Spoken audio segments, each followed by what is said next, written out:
ଓଡ଼ିଶାର ପ୍ରାକୃତିକ ବିପର୍ଯ୍ୟୟ ଓ ତା'ର ପରିଚାଳନା ୟାରି ଉପରେ ରଚନାଟିଏ ଲେଖିବା। ଚାଲନ୍ତୁ ଆରମ୍ଭ କରିବା। ଉପକ୍ରମ। ଓଡ଼ିଶା ପ୍ରାକୃତିକ ସମ୍ପଦରେ ଭରପୁର। ବଙ୍ଗୋପସାଗରର ନୀଳ ଜଳରାଶି ତା'ର ଚରଣ ଧୋଇଥାଏ।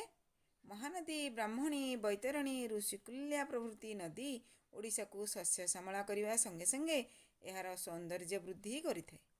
ଗନ୍ଧମାର୍ଦ୍ଦନ, କପିଳାସ, ଦେଓମାଳି ଆଦି ପର୍ବତ ତା'ର ମୁକୁଟ ପରି ଶୋଭା ପାଇଥାନ୍ତି।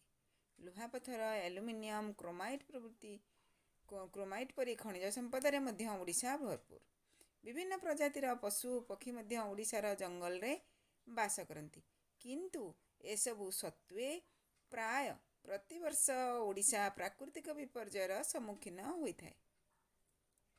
ପ୍ରକୃତିରେ ଘଟୁଥିବା ବିଭିନ୍ନ ବିପର୍ଯ୍ୟୟ ଗୁଡ଼ିକ ହେଉଛି ବନ୍ୟା, ବାତ୍ୟା, ମରୁଡ଼ି, ଭୂମିକମ୍ପ, ସୁନାମି, ଅଂଶୁଘାତ ଓ ବଜ୍ରପାତ ଇତ୍ୟାଦି। ଓଡ଼ିଶା ମଧ୍ୟ କେତେବେଳେ ବନ୍ୟା, କେତେବେଳେ ବାତ୍ୟା ତ କେତେବେଳେ ମରୁଡ଼ି ପରି ପ୍ରାକୃତିକ ବିପର୍ଯ୍ୟୟରେ କବଳିତ ହୁଏ। ବର୍ଣ୍ଣନା। ବନ୍ୟା। ଓଡ଼ିଶା ଏକ ନଦୀମାତୃକା ରାଜ୍ୟ। ବର୍ଷା ଋତୁରେ କ୍ରମାଗତ ବର୍ଷା ଲାଗି ରହିଲେ ଉଦ୍ବୃତ ଜଳ ନଦୀରୁ ନିଷ୍କାସିତ ହୋଇପାରେ ନାହିଁ। ଜଳସ୍ରୋତ ନଦୀର ବନ୍ଧ ଡେଇଁ ଓ ବନ୍ଧ ଭାଙ୍ଗି ଜନବସତି ଓ ଶସ୍ୟ କ୍ଷେତ୍ରରେ ପ୍ଲାବିତ ହୁଏ। ଫଳରେ ନଦୀରେ ବନ୍ୟା ଆସେ। ବନ୍ୟା ଯୋଗୁଁ ଲକ୍ଷ ଲକ୍ଷ ଟଙ୍କାର ଫସଲ ନଷ୍ଟ ହୁଏ। ରାସ୍ତାଘାଟ ଧୋଇ ହୋଇଯାଏ। ଟେଲିଫୋନ୍ ଓ ବିଜୁଳି ଖୁଣ୍ଟ ଉପୁଡ଼ିଯାଏ।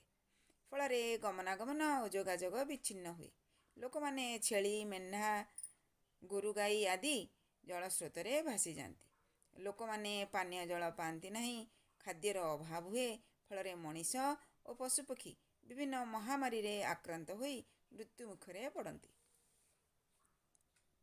ବାତ୍ୟା। ବନ୍ୟା ସାଙ୍ଗକୁ ବାତ୍ୟା ଓଡ଼ିଶାର ଆଉ ଏକ ପ୍ରାକୃତିକ ବିପର୍ଯ୍ୟୟ। ଓଡ଼ିଶାରେ ଯେତେ ପ୍ରଳୟଙ୍କାରୀ ବାତ୍ୟା ଦୃଷ୍ଟିଗୋଚର ହୋଇଛି, ସେସବୁର ଉତ୍ପତ୍ତି ସ୍ଥଳ ହେଉଛି ବଙ୍ଗୋପସାଗର।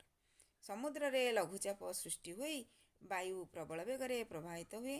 ପ୍ରବଳ ବେଗରେ ବାୟୁ ବହିବା ସାଙ୍ଗକୁ ପ୍ରବଳ ବର୍ଷା ହେବାରୁ ଓ ସମୁଦ୍ରରେ ବଡ଼ ବଡ଼ ଢେଉ ଉଠି ଉପକୂଳବର୍ତ୍ତୀ ଅଞ୍ଚଳକୁ ଜଳମଗ୍ନ କରିଦେବା ଦ୍ୱାରା ଧନଜୀବନ କ୍ଷତି ହୋଇଥାଏ। ରାସ୍ତାଘାଟର ବଡ଼ ବଡ଼ ଗଛ ଉପୁଡ଼ି ପଡ଼ିଥାଏ। ଫଳରେ ଯାନବାହନ ଚଳାଚଳ ବାଧାପ୍ରାପ୍ତ ହୁଏ। ବିଜୁଳି ତାର ଛିଡ଼ିଯିବା ଫଳରେ ଗାଁ, ସହର ଆଦି ରାତ୍ର ସମୟରେ ଅନ୍ଧକାର ହୋଇଯାଏ।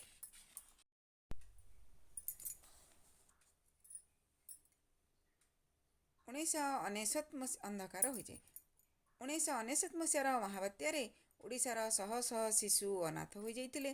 ପାଖାପାଖି 10,000 ଜୀବନଦୀପ ଲିଭିଯାଇଥିଲା। ମରୁଡ଼ି। ବନ୍ୟା ଓ ବାତ୍ୟା ପରି ମରୁଡ଼ି ଓଡ଼ିଶାର ଆଉ ଏକ ପ୍ରାକୃତିକ ବିପର୍ଯ୍ୟୟ। ଓଡ଼ିଶାରେ ସାଧାରଣତଃ ମୌସୁମୀ ବାୟୁଜନିତ ବର୍ଷା ହୋଇଥାଏ। ମୌସୁମୀ ବାୟୁ ଏକ ନିର୍ଦ୍ଦିଷ୍ଟ ସମୟରେ ପ୍ରବାହିତ ନ ହୋଇ ଅନିଶ୍ଚିତ ଭାବରେ ପ୍ରବାହିତ ହେଲେ ମରୁଡ଼ି ଦେଖାଯାଏ। ଭୀଷଣ ଉତ୍ତାପରେ ଜଳ ଅଭାବରୁ ଫସଲ ନଷ୍ଟ ହୁଏ। ନଦୀ, କୂଅ, ପୋଖରୀ ଆଦି ଶୁଖିଯାଏ। ଫଳରେ ପଶୁପକ୍ଷୀ ଜଳ ଅଭାବରେ ମୃତ୍ୟୁ ମୁଖରେ ପଡ଼ନ୍ତି। 1866ର ନଅଙ୍କ ଦୁର୍ଭିକ୍ଷ ପରେ 1966 ଓ 1985ରେ ଓଡ଼ିଶାରେ ଭୟଙ୍କର ମରୁଡ଼ି ଦେଖାଯାଇଥିଲା। ଲୋକମାନେ କାମଧନ୍ଦା ନ ପାଇ ରାଜ୍ୟ ବାହାରକୁ ଚାଲି ଯାଇଥିଲେ। ଲୋକେ ଭୋକ ବିକଳରେ ଅଖାଦ୍ୟ ଖାଇଲେ। ଓଡ଼ିଶାର କଳାହାଣ୍ଡି, ବଲାଙ୍ଗୀର ଓ ନୂଆପଡ଼ା ହେଉଛି ମରୁଡ଼ିଗ୍ରସ୍ତ ଜିଲ୍ଲା। ଭୂମିକମ୍ପ। ଓଡ଼ିଶାର କେତେକ ଜିଲ୍ଲାରେ ଅତି ଅଳ୍ପ କିମ୍ବା ମଧ୍ୟମ ଧରଣର ଭୂମିକମ୍ପ ଅନୁଭୂତ ହେଉଥିଲେ ମଧ୍ୟ କ୍ଷୟକ୍ଷତି ଏତେ ଭୟଙ୍କର ହୋଇନାହିଁ। ଅଂଶୁଘାତ। ଅଂଶୁଘାତ ଆଉ ଗୋଟିଏ ପ୍ରାକୃତିକ ବିପର୍ଯ୍ୟୟ। ଗ୍ରୀଷ୍ମ ଋତୁରେ ପ୍ରବଳ ରୌଦ୍ରତାପ ଯୋଗୁଁ ମନୁଷ୍ୟ ଓ ପଶୁପକ୍ଷୀ ଅଂଶୁଘାତ ଭଳି ପ୍ରାକୃତିକ ବିପର୍ଯ୍ୟୟର ସମ୍ମୁଖୀନ ହୁଅନ୍ତି। 1998 ମସିହାରେ ଅଂଶୁଘାତରେ ଅନେକ ଲୋକ ମୃତ୍ୟୁବରଣ କରିଥିଲେ। ବଜ୍ରାଘାତ। ବର୍ଷା ଋତୁରେ ମଧ୍ୟ ଓଡ଼ିଶାର ଅନେକ ଲୋକ ଓ ପଶୁପକ୍ଷୀ ବଜ୍ରାଘାତରେ ମୃତ୍ୟୁବରଣ କରନ୍ତି। ତେବେ ଏହି ପ୍ରାକୃତିକ ବିପର୍ଯ୍ୟୟ ଗୁଡ଼ିକର ପରିଚାଳନା କିପରି କରିବା? ବନ୍ୟା। ବନ୍ୟା ପାଇଁ କ'ଣ ପରିଚାଳନା କରିବା ନା ବନ୍ୟାର ଆସନ୍ନ ବିପଦ ସମ୍ପର୍କରେ ଜନସାଧାରଣଙ୍କୁ ଭଲ ଭାବରେ ସୂଚନା ଦେବା ଜିଲ୍ଲା ପ୍ରଶାସନର କାର୍ଯ୍ୟ। ବର୍ଷା ଋତୁ ଆସିବା ପୂର୍ବରୁ ବିଭିନ୍ନ ନଦୀବନ୍ଧଗୁଡ଼ିକର ମରାମତି ଓ ପୁନଃନିର୍ମାଣ କାର୍ଯ୍ୟ ଶେଷ କରିବା ସରକାରଙ୍କର ଦାୟିତ୍ୱ। ବନ୍ୟା ସମୟରେ ନିଜ ଘର ନିରାପଦ ନଥିଲେ ବନ୍ୟା ଆଶ୍ରୟସ୍ଥଳୀ କିମ୍ବା ଉଚ୍ଚ କୁଦ ଥିବା ସ୍ଥାନକୁ ଯିବା। ଏହା ସହିତ ଗୃହପାଳିତ ପଶୁମାନଙ୍କୁ ମଧ୍ୟ ନେଇଯିବା। ରିଲିଫ୍ ବାଣ୍ଟୁଥିବା ସ୍ୱେଚ୍ଛାସେବୀ ଓ ସରକାରୀ କର୍ମଚାରୀଙ୍କ ସହ ଯୋଗାଯୋଗ ଓ ବଣ୍ଟନ କାର୍ଯ୍ୟରେ ସହଯୋଗ କରିବା ଉଚିତ। ବନ୍ୟା ଛାଡ଼ିଯିବା ପରେ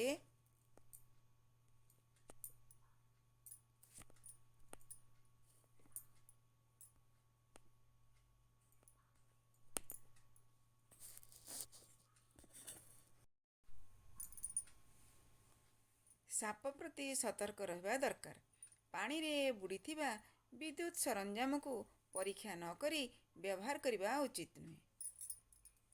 ବାତ୍ୟାର ସୂଚନା ଲୋକମାନେ ମୋବାଇଲ, ଟିଭି, ରେଡ଼ିଓ ଓ ସମ୍ବାଦପତ୍ରରୁ ପାଇବା ମାତ୍ରେ ବାତ୍ୟା ଆସିବା ପୂର୍ବରୁ ବାତ୍ୟା ଆଶ୍ରୟସ୍ଥଳୀ, ଯଦି ନିଜ ଘର ଦୁର୍ବଳ ଥିବ ବାତ୍ୟା ଆଶ୍ରୟସ୍ଥଳୀକୁ ଚାଲିଯିବା ଆବଶ୍ୟକ। ନିତ୍ୟ ବ୍ୟବହାର୍ଯ୍ୟ ଜିନିଷ କିଣି ରଖିବା ଉଚିତ। ପଞ୍ଚାୟତଗୁଡ଼ିକରେ ରିଲିଫ୍ ବଣ୍ଟନର ବ୍ୟବସ୍ଥା କରିବା ଉଚିତ। ମତ୍ସ୍ୟଜୀବୀମାନେ ସମୁଦ୍ରକୁ ମାଛ ଧରିବାକୁ ନ ଯିବା ଦରକାର। ବାହାରେ ଥିଲେ ଗଛ ଓ ବିଜୁଳି ଖୁଣ୍ଟଠାରୁ ଦୂରରେ ରହିବା ନିରାପଦ। ସମୁଦ୍ର ଢେଉ ଓ ପବନକୁ ବାଧା ଦେଉଥିବା ଉପକୂଳବର୍ତ୍ତୀ ଜୁଆରିଆ ଅରଣ୍ୟ ସୃଷ୍ଟି କରିବା ଉଚିତ। ବାତ୍ୟାର ପ୍ରାକୃତିକ ପ୍ରତିବନ୍ଧକ ହେନ୍ତାଳ ବନର ସୁରକ୍ଷା ସରକାର କରିବା ଉଚିତ। ମହାବାତ୍ୟା ପରେ ଓଡ଼ିଶାର ଜନସାଧାରଣ ଫାଇଲିନ୍, ହୁଡ଼ହୁଡ଼, ଫନି ଆଦି ବାତ୍ୟା ଦେଖିଛନ୍ତି। ସରକାରଙ୍କ ପ୍ରଚେଷ୍ଟା ଫଳରେ ସେତେ ମାତ୍ରା ଧନଜୀବନ ନଷ୍ଟ ହୋଇ ମରୁଡ଼ିର ପରିଚାଳନା ପାଇଁ ମରୁଡ଼ିର ପରିଚାଳନା କିପରି କରିବା? ମରୁଡ଼ିର ପରିଚାଳନା ପାଇଁ ବୃଷ୍ଟିଜଳ, ଭୂପୃଷ୍ଠ ଜଳ, ଭୂଗର୍ଭ ଜଳର ଉପଯୁକ୍ତ ସଂରକ୍ଷଣ ଓ ବିନିଯୋଗ ଆବଶ୍ୟକ। ଅଳ୍ପ ଜଳ ଆବଶ୍ୟକ କରୁଥିବା ଯେପରି ମିଲେଟ୍ ଫସଲ ଚାଷ କରିବା ଉଚିତ। ଗାଁ ଓ ବିଦ୍ୟାଳୟରେ ବର୍ଷା ଜଳ ଅମଳ ପ୍ରକଳ୍ପ କାର୍ଯ୍ୟ କରିବା ଉଚିତ। ଗୋଷ୍ଠୀଗତ ଭାବରେ ଜଳ ବିଭାଜିକା କାର୍ଯ୍ୟକ୍ରମ ହାତକୁ ନେବା ଉଚିତ। ପ୍ରଚଣ୍ଡ ରୌଦ୍ରତାପରୁ ଅଂଶୁଘାତ ପାଇଁ ପ୍ରଚଣ୍ଡ ରୌଦ୍ରତାପରୁ ବଞ୍ଚିବା ପାଇଁ ଗ୍ରୀଷ୍ମ ଋତୁରେ ଦିନ 11ଟାରୁ ଦିନ 3ଟା ପର୍ଯ୍ୟନ୍ତ ବାହାରକୁ ଯିବା ଅନୁଚିତ। ବାହାରକୁ ଗଲେ ଗାମୁଛା, ପାଣି, ଛତା ଓ ଚଷମା ପିନ୍ଧି ଯିବା। ପଶ୍ଚିମ ଓଡ଼ିଶାରେ ଗ୍ରୀଷ୍ମ ପ୍ରଭାବ ଅଧିକ, ତେଣୁ ଆମେ ଅଧିକ ପରିମାଣର ବୃକ୍ଷରୋପଣ କରିବା ଉଚିତ। ବଜ୍ରପାତ ସମୟରେ ବାହାରେ ଥିଲେ ବଡ଼ ବଡ଼ ଗଛ ତଳେ ରହିବା ଅନୁଚିତ। ଏହିଭଳି ଭାବରେ ଆମେ ତା'ର ପରିଚାଳନା କରିପାରିବା ବିଭିନ୍ନ ପ୍ରାକୃତିକ ବିପର୍ଯ୍ୟୟର। ଶେଷ କଥା, ପ୍ରକୃତିକୁ ଆୟତ୍ତ କରିବାର କ୍ଷମତା ମନୁଷ୍ୟ ପାଖରେ ନାହିଁ, କିନ୍ତୁ ପ୍ରାକୃତିକ ବିପର୍ଯ୍ୟୟରୁ ନିଜକୁ ରକ୍ଷା କରିବାର ବିଭିନ୍ନ ପଦକ୍ଷେପ ନେବା ମନୁଷ୍ୟ ପାଖରେ ସମ୍ଭବ। ପ୍ରାକୃତିକ ବିପର୍ଯ୍ୟୟର ମୁକାବିଲା ଲାଗି ସରକାରୀ କଳ ଓ ସ୍ୱେଚ୍ଛାସେବୀ ସଂଗଠନମାନଙ୍କୁ ମିଳିତ କରି ବିପର୍ଯ୍ୟୟ ପ୍ରଶମନ ସଂସ୍ଥା ନାମକ ଏକ ସ୍ଥାୟୀ ସଂଗଠନ ରାଜ୍ୟ ସରକାରଙ୍କ ଦ୍ୱାରା ଗଠିତ ହୋଇଛି। ଅତି ଆନନ୍ଦର ବିଷୟ, ବର୍ତ୍ତମାନ ପ୍ରାକୃତିକ ବିପର୍ଯ୍ୟୟ ମୁକାବିଲା କରିବାରେ ଓଡ଼ିଶା ଗୋଟିଏ ଅଗ୍ରଣୀ ରାଜ୍ୟ। ଭିଡ଼ିଓଟି ଯଦି ଭଲ ଲାଗିଥିବ ଲାଇକ୍, ସେୟାର କରିବେ, ଚ୍ୟାନେଲଟିକୁ ସବସ୍କ୍ରାଇବ୍ କରିବେ। Thank you for watching.